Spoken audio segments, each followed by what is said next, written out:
दोस्तों, अगर आप और अच्छी नींद चाहते हैं तो हमारी प्यारी सी ऐप नींद को इंस्टॉल करें। इस ऐप पर आपको एक्सक्लूसिव स्लीप स्टोरीज़ मिलेंगी और आप बिना यूट्यूब प्रीमियम के भी इन स्टोरीज़ को बैकग्राउंड में सुन सकेंगे। इंस्टॉल करने के लिए आप हमारी वेबसाइट neend.app पर ज़रूर आइए और अच्छी कहानियाँ, स्लीप म्यूज़िक, कुछ टिप्स सुनने के लिए इस चैनल को सब्सक्राइब कीजिए। नमस्कार, मैं हूं शांभवी। आज सुनिए लेखक रजत की लिखी स्लीप स्टोरी। कहना और कहा नहीं के बीच की बात आंखों में छुपी होती है। बादल के पीछे छुपे सूरज की तरह, और कुछ इस तरह कहानियां भी छुपी होती हैं। कहां यह कह पाना मुश्किल है। ऐसे तो कहानियां हमारे चारों तरफ होती हैं। कुछ कहानियां हमें आसानी से दिख जाती हैं और कुछ कहानियां नहीं, वह तलाश में होती हैं, अपने लेखकों की तलाश में, जिनके बिना वे अधूरी सी होती हैं। ऐसी ही एक तलाश और सफर की कहानी है यह कहानी की कहानी। तो चलिए, इस कहानी को सुनने से पहले आप अपने आसपास की सारी लाइट्स ऑफ कर लीजिए। आराम से लेट जाइए। अपनी आंखें धीरे धीरे बंद कर लीजिए। अब थोड़ा सा अपने शरीर को आराम दीजिए। थोड़ा और आराम दीजिए। अपने शरीर को बिल्कुल ढीला छोड़ दीजिए। कोई टेंशन नहीं, कोई तनाव नहीं। अपने दिमाग में चल रहे सभी विचारों को, चिंताओं को त्याग दीजिए। एक शांति सी महसूस कीजिए। सारी नेगेटिव, सारी पॉजिटिव विचारों को धीरे धीरे निकाल दीजिए। हाथों को सीधा करिए और अपनी कमर के साइड में रख लीजिए। अब अपनी सांस पर ध्यान लगाएं। इसको धीमे या तेज नहीं करना है। बस ध्यान देना है कि कैसे वो आपके नाक, गले में होते हुए आपके अंदर प्रवेश कर रही है और कैसे वो आपके गले और नाक के माध्यम से वापस निकल रही है। मन शांत, एकदम शांत होता जा रहा है। आप बहुत अच्छा महसूस कर रहे हैं। खुद को काफी हल्का महसूस कर रहे हैं। हर तरफ शांति ही शांति है, सुकून है, खामोशी है। किसी की पसंदीदा, किसी के ख्यालों में बसने वाली, पर हर वक्त ना मिलने वाली मैं ही हूं। वह मुझे ढूंढते हर कहीं, कभी बगीचे की घास की दूरियों में, कभी बहते पानी की चादर में, पर मैं मिलती नहीं। वह कभी मुझे चांद में देखते, कभी टूटी दीवारों पर, कभी किसी की आंखों में ढूंढते तो कभी किसी की खुशबू में। खामोशी में भी, शोर में भी, सुबह के उजालों से लेकर रात के काजल तक में वह मुझे तलाश करते रहते। मैं कभी आ जाती और कभी ना भी आती। आज मैं उनसे पूरे दिन नहीं मिली। उन्होंने बड़ी जहमत उठाई, मिन्नतें की, पुकारा भी, पर ना गई मैं उनके पास। रात वह दिल छोटा कर कर बैठ गए। घड़ी के सुई भी बड़ी बेजार सी चल रही थी।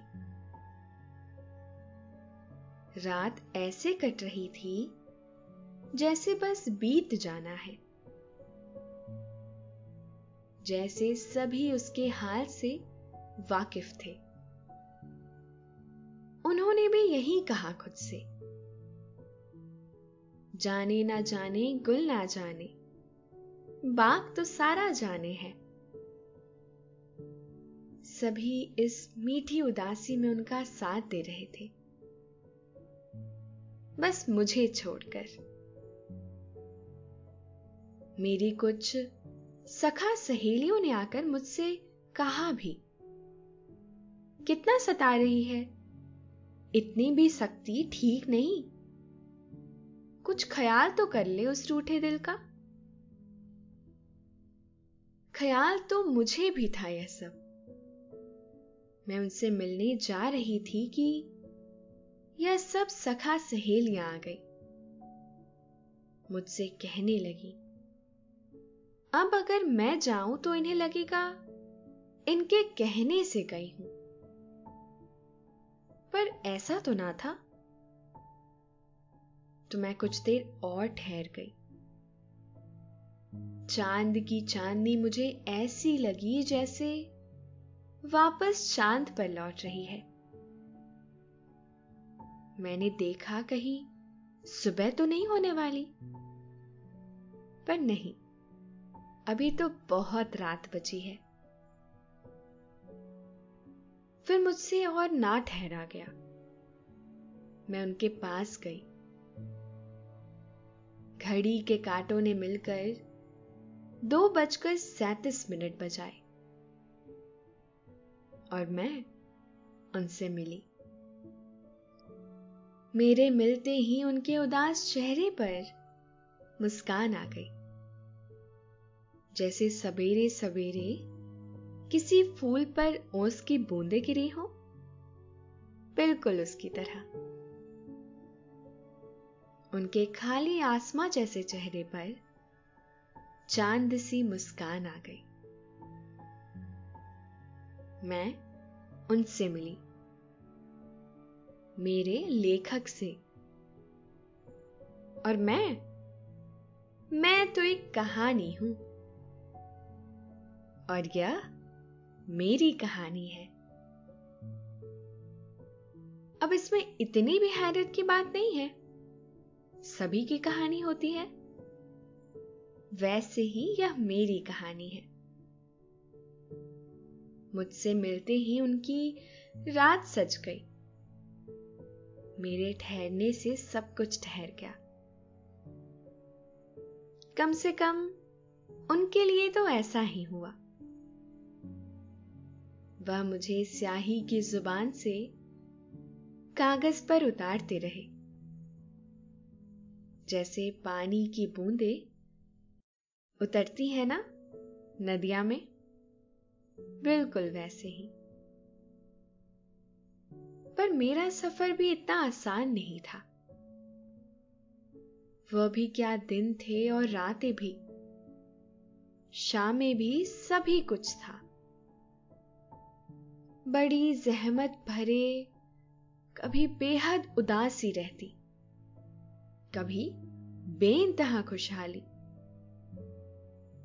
पर खुशहाली ज्यादा देर तक नहीं चलती और फिर से बादल छा जाते। मैं ढूंढ रही थी अपने लिए एक लेखक को। अब हर लेखक को कहानी की तलाश रहती तो है, और कहानी को भी किसी सच्चे लेखक की तलाश रहती है। प्रेम कहानी को किसी सच्चे प्रेमी लेखक की, रोमांचक कहानी को किसी रोमांचक लेखक की, और रहस्यमय कहानी को किसी खुफिया रहस्यमय लेखक की तलाश रहती है, जिसे जो जब मिल जाता है उसका सफर और कहानी वहां पूरी हो जाती है। और मुझ में तो यह सभी है, प्रेम भी, वियोग भी, खुशी भी, रहस्य भी और उत्सव भी। इसीलिए तो मेरा सफर सबसे थोड़ा मुश्किल रहा, क्योंकि मुझे तो कोई ऐसा चाहिए था जिसमें यह सब हो, जो एक बात मिले तो दूसरी ना मिले, जो दूसरी मिले तो पहली ना मिले। कभी कभी तो ऐसा लगता शायद मुझे कोई मिलेगा ही नहीं, पर फिर आसपास जहां भी नजर पड़ती हौसला मिल ही जाता और आस जाग ही जाती। मैं सोचती कि चांद को भी चांदनी मिली है, मुझे भी मिल जाएगा कोई ना कोई तो। वह भी तो मेरी तरह मेरी राह ताकता होगा, जिस तरह से मुझे उनसे मिलने की जल्दी है उन्हें भी तो होगी। कुछ इसी तरह के ख्याल आते और मेरा दिल बहल जाता। मेरी शुरुआत पहाड़ों से हुई थी। बहुत समय पहले मैं एक पहाड़ की शाम से मिली थी। पहाड़ों की शाम की बात कुछ और ही होती है। मैं वहां कुछ वक्त तक ठहरी, इस उम्मीद से कि जहां से मेरी शुरुआत हुई है शायद वहीं मुझे अपनी मंजिल भी मिल जाए। पर ऐसा ना हुआ। वहां मुझे कोई ऐसा नहीं मिला जो मेरी तरह हो। वहां वैसे ज्यादा लोग रहते भी नहीं थे, और जो भी थे सभी बड़े प्यारे थे। फिर भी बात नहीं बनी कहीं। बात नहीं बनी तो मैं वहां से चल निकली। अपने सफर की शुरुआत करते हुए मैं नदी के साथ हो ली। हम दोनों झरना बनकर पहाड़ों से नीचे उतरे। हम साथ में बहे और कई दिनों बाद समंदर से मिले। फिर मैं समंदर के साथ बहती रही। बहुत दिनों तक मुझे किनारा नजर तक नहीं आया। वह बहुत भव्य था। शाम होती तो समंदर का रंग ही बदल जाता। समंदर शाम के समय ज्यादातर शांत ही रहता, जैसे ठहर गया हो। सिंदूरी सूरज और आसमां समंदर में दिखाई देता। सारा का सारा समंदर आसमां हो जाता। चलते बादल शांत बहती लहरों के साथ आगे बढ़ते। दोस्तों, अब से आप bedtime stories, guided meditation, relaxing music, इन सब का आनंद नींद ऐप पर ही उठा सकते हैं। हर शाम कमाल की होती। समंदर में सबसे अच्छा वक्त मेरे लिए शाम और सबेरा का ही रहा। एक शाम मुझे किनारा तो नहीं मिला, पर एक जहाज मिला। जहाज की हालत कुछ ठीक नहीं थी। मैं लहरों के संग उछलकर जहाज पर चढ़ गई। वहां जाकर मुझे पता चला कि यह एक टूटा फूटा जहाज था, जो एक आइलैंड पर पड़ा था। एक आदमी समुद्र से बचता बचाता उस आइलैंड पर पहुंचा। वह एक दूसरे जहाज पर सवार था और तूफान आने की वजह से उस जहाज और अपने साथियों से बिछड़ चुका था। वह वहां पहुंचा खुद को संभालते हुए, और कई समय तक उस वीरान टापू पर अकेला रहा। पर वह इतना भी अकेला नहीं था। उसके साथ कोई इंसान नहीं था,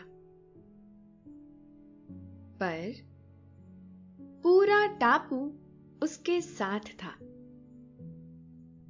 वहां कई जानवर थे, पेड़ थे, प्रकृति थी, सब कुछ बहुत कमाल का था। वहीं उसे यह जहाज भी मिला। इस आदमी ने बहुत सा समय जहाज की मरम्मत में लगा दिया। वह जहाज की मरम्मत करता, खाता, पीता और आराम करता। टापू में नई नई जगह खोजता। काफी समय और मेहनत के बाद उसने यह जहाज पानी पर चलने लायक बना दिया था, और टापू और सभी को अलविदा कहकर फिर से समुद्र के सफर पर निकल गया।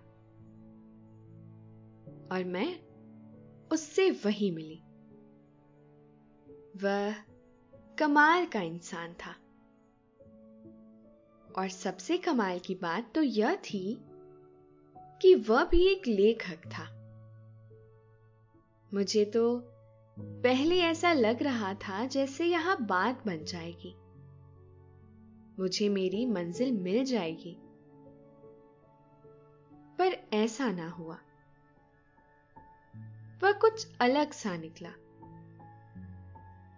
वह कमाल था, पर वह मेरे लिए नहीं था, और ना ही मैं उसके लिए। फिर भी हम दोनों ने एक ही जहाज पर लंबा सफर तय किया। हमें जमीन दिखाई दी, और बहुत से लोग भी। वह जहाजी आदमी तो ऐसा झूमा कि उसे सब कुछ मिल गया हो। उसकी खुशी देखकर मैं और खुश हो गई। मैंने देखा तो कोई उसकी राह देख रहा था। शायद उसे ही देखकर वह इतना खुश था। जमीन पर कदम रखते ही हम दोनों अपने अपने रास्ते चल दिए। यह शहर समंदर के पास बसा था।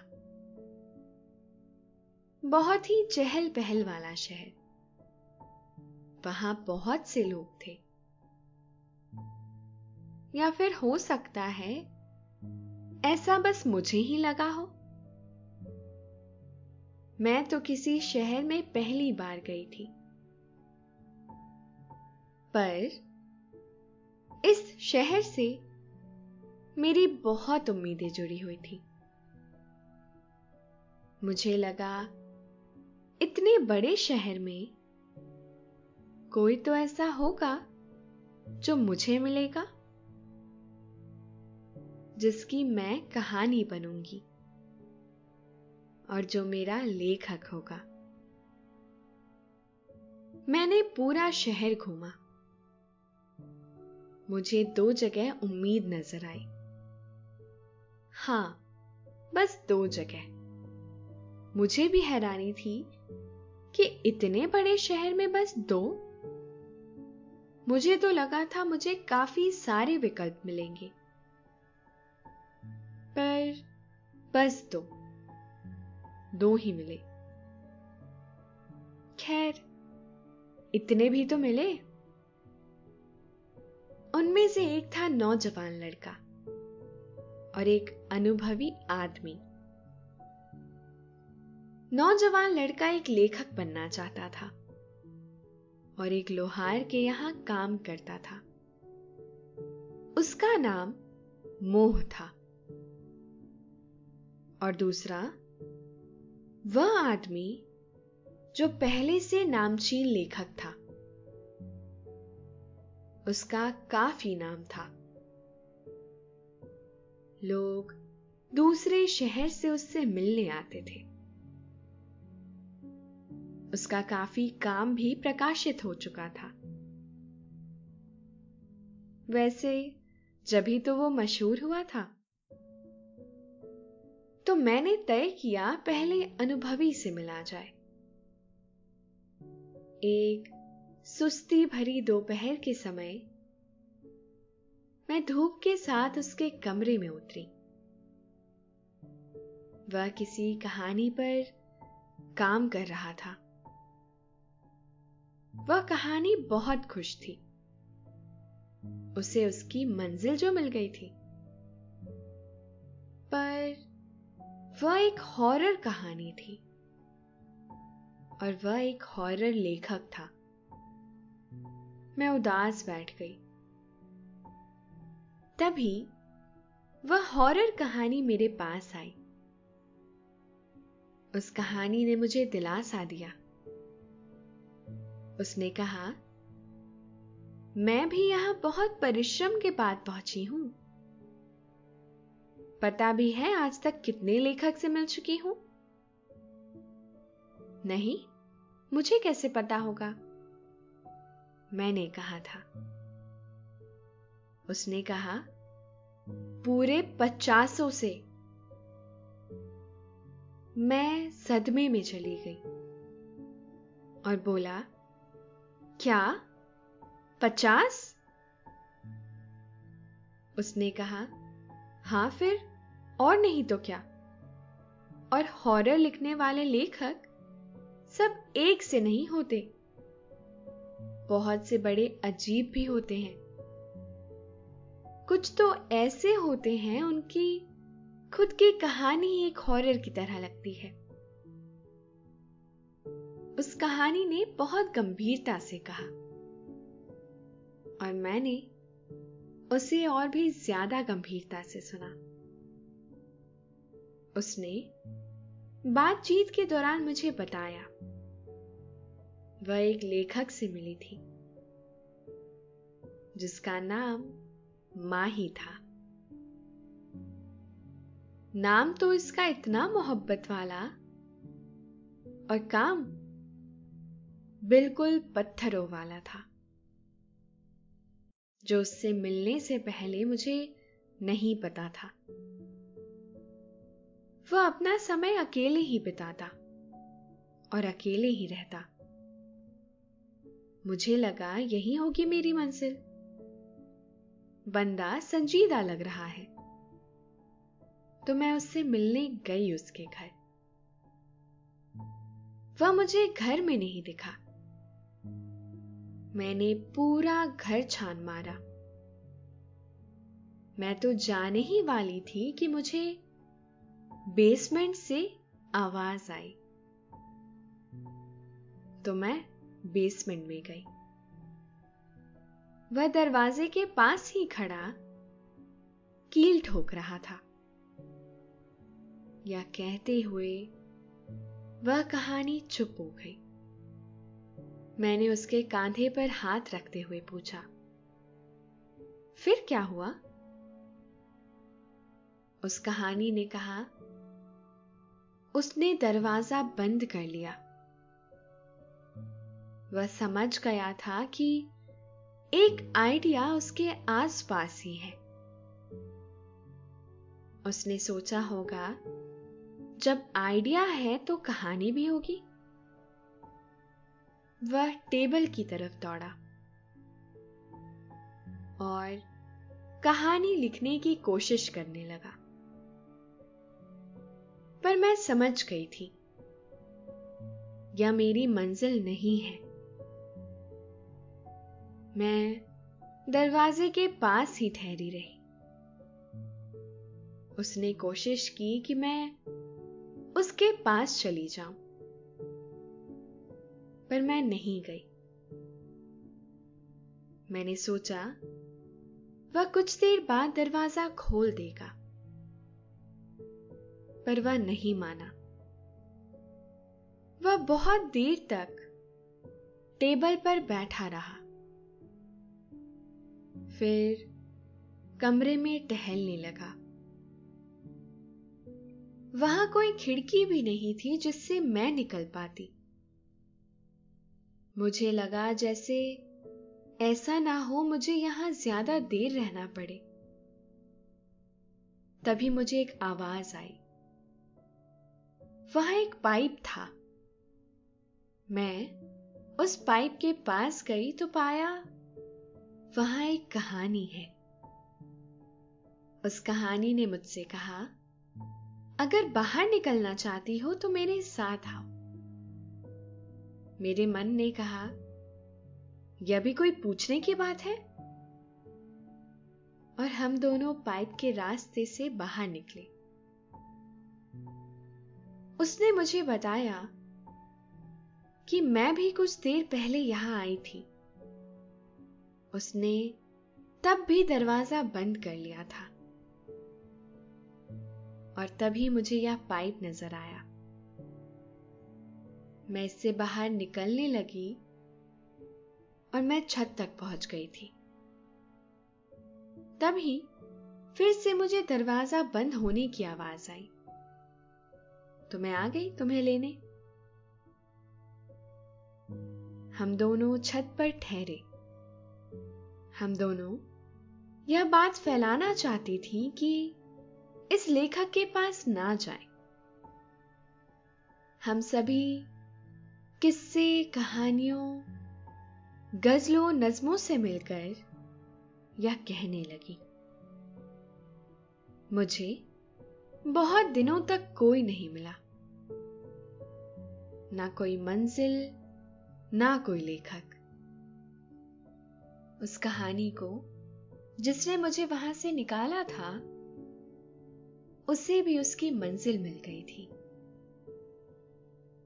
खैर, काफी समय के इंतजार के बाद मुझे ये मिले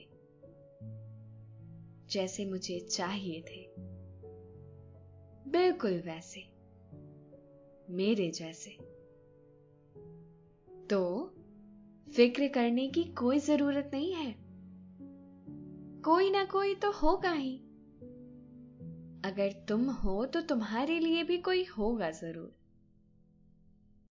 उस कहानी ने अपना किस्सा सुनाते मुझसे कहा। उसकी बातों ने मुझे इतना दिलासा दिया मैं फिर से जोश से भर गई। मैंने खुद उसे पूरा होते हुए देखा। वह लेखक तो झूमने लगा था। खैर, मैं वहां के बाद नई उम्मीद लिए आगे बढ़ी और उस नौजवान लड़के के पास पहुंची, मोह के पास। दोपहर की शाम हो चुकी थी। वह काम से होकर घर जा रहा था, कहानियां तलाश करते हुए। यह देख मुझे बहुत अच्छा लगा। मैं उसके साथ टहलते हुए उसके घर तक पहुंची, पर उसने मुझ पर गौर भी नहीं किया। वह बस मुस्कुराता हुआ चलता रहा। घर पहुंचा और अपनी कलम लेकर बैठ गया, पर कुछ लिख नहीं रहा था, बस सोच रहा था। तभी वहां एक और कहानी आ गई। हवा के पंखों पर बैठी हुई हम दोनों एक दूसरे से मुस्कुरा कर मिले। उसने मुझसे पूछा और मैंने बताया, नहीं, बात नहीं बनी। उसने उस कहानी को चुना जो मेरे साथ वहां थी, और उस कहानी ने भी उसे चुन लिया। और फिर मैंने एक और कहानी को पूरा होते हुए देखा। मैं वहां से भी बढ़ चली। इस बार मैंने पंछियों की मदद ली। सोचा इनके पंखों पर बैठकर दूसरे शहर जाना आसान होगा, और वह था भी। आसान के साथ वह कमाल का था। हम हवा की सैर करते किसी दूसरे शहर पहुंचे।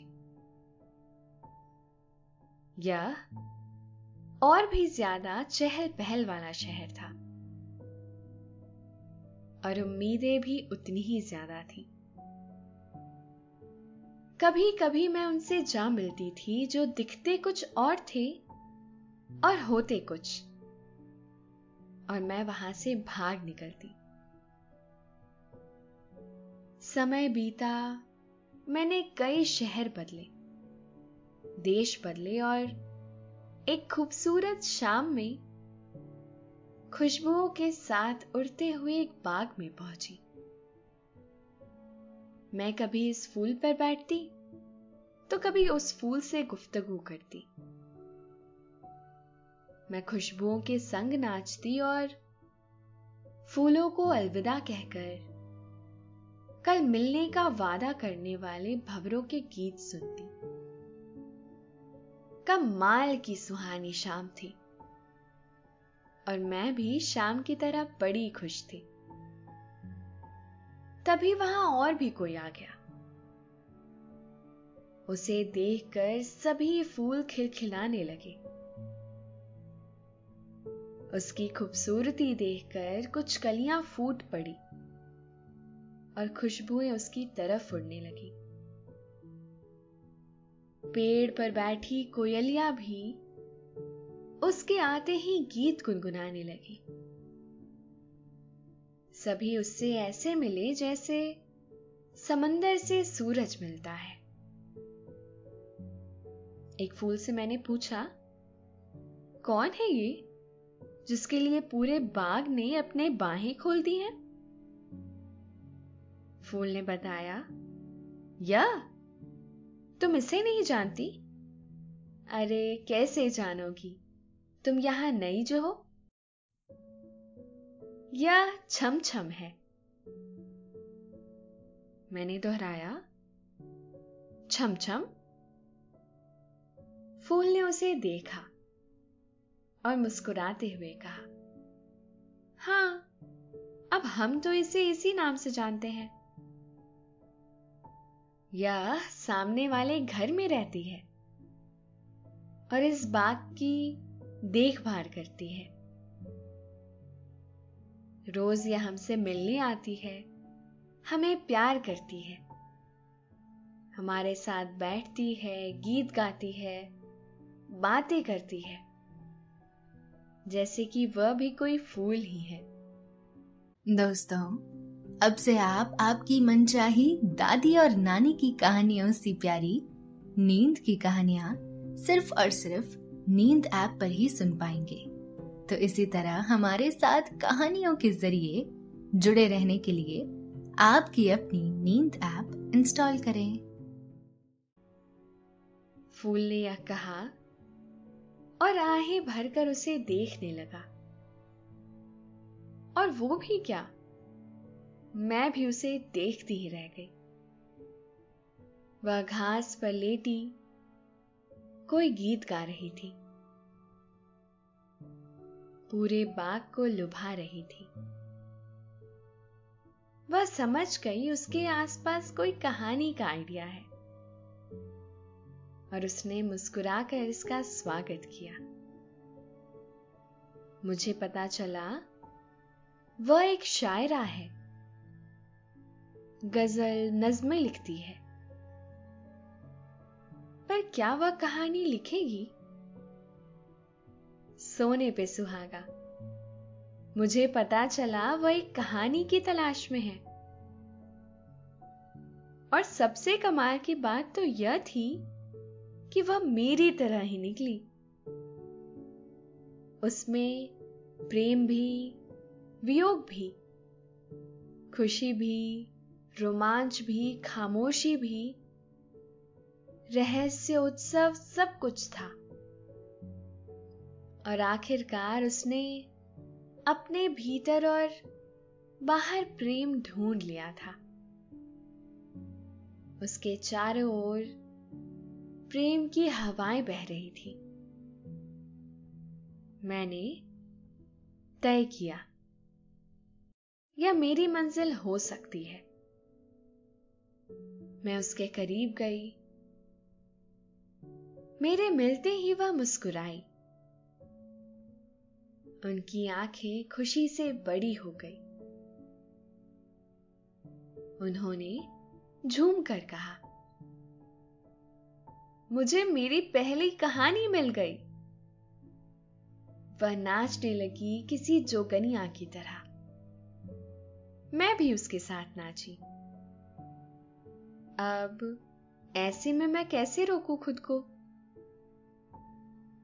रात आई और हम दोनों घर गए, बाग से फिर मिलने का वादा लेकर। उसने बाग से सवेरे आने को कहा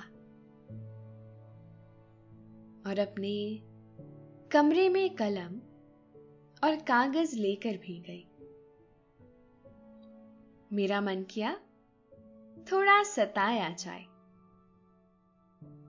मैं उनसे कुछ दूरी बनाकर बैठ गई। वह मुझे लिखना चाहती थी, पर कैसे लिखती? मैं पास गई ही नहीं। छमछम ने मुस्कुरा कर कहा, अगर आप भी हमें सताएंगी तो हम भी कम नहीं हैं। देखते हैं कितना इंतजार कराती हैं आप। हम भी शायरा हैं, इंतजार और प्यार करने में माहिर। मैंने कहा, अच्छा जी, ऐसा है तो ठीक है। हम भी आज नहीं मिलेंगे आपसे, कल मिलेंगे। देखते हैं आप हमारा इंतजार करती हैं या नहीं। मेरी यह बात सुनकर वहां मौजूद गजल नज़्में मेरे पास आ गई। उन्होंने कहा, अरे क्या कर रही हो? इतना इंतजार तो हमने भी नहीं करवाया कभी। मैंने कहा, तो क्या हुआ? मैं भी काफी मुद्दतों के बाद ही पहुंची हूं यहां। थोड़ा इंतजार तो बनता है। अगले रोज मैं उनसे पूरे दिन नहीं मिली। उन्होंने बड़ी जहमत उठाई, मिन्नतें की, पुकारा भी, पर नहीं गई मैं उनके पास। रात व दिल छोटा कर कर बैठ गए। घड़ी की सुई बड़ी बेजार सी चल रही थी। रात ऐसे कट रही थी जैसे बस बीत जाना है, जिससे सभी उसके हाल से वाकिफ थे। सभी इस मीठी उदासी में उनका साथ दे रहे थे, बस मुझे छोड़कर। मेरी कुछ सखा सहेलियों, वहीं गजल और नज़्में, उन्होंने आकर मुझसे कहा, कितना सता रही है, इतना भी सख्ती ठीक नहीं, कुछ ख्याल तो कर ले रूठे दिल का। मैं फिर भी कुछ देर और ठहर गई। चांद की चांदनी मुझे ऐसे लगी जैसे वापस चांद पर लौट रही है। मैंने देखा कहीं सुबह तो नहीं होने वाली, पर नहीं, अभी तो बहुत रात बची थी। फिर मुझसे और ना ठहरा क्या। मैं उनके पास गई। घड़ी के कांटों ने मिलकर 2:37 बजाए और मैं उनसे मिली। मेरे मिलते ही उनके उदास चेहरे पर मुस्कान आ गई, जैसे सवेरे सवेरे किसी फूल पर ओस की बूंदें गिरी हो, बिल्कुल वैसी। उनके खाली आसमान जैसे चेहरे पर अब चांद जैसी मुस्कान आ गई है। मैं उनसे मिली, मेरी लेखक से, और मैं उनकी कहानी हो गई। मुझसे मिलकर यह छमछम भी कुछ पूरी हुई और मैं भी पूरी हुई। हम दोनों को हम मिल गए, हम एक हो गए। मैं एक कहानी हूं और यह मेरी कहानी है। धन्यवाद। सितारों की चादर ओढ़े रात आसमान से नींद बरसा रही है। आप इस नींद में भीग कर इसका आनंद ले रहे हैं। आप सो रहे हैं। शुभ रात्रि।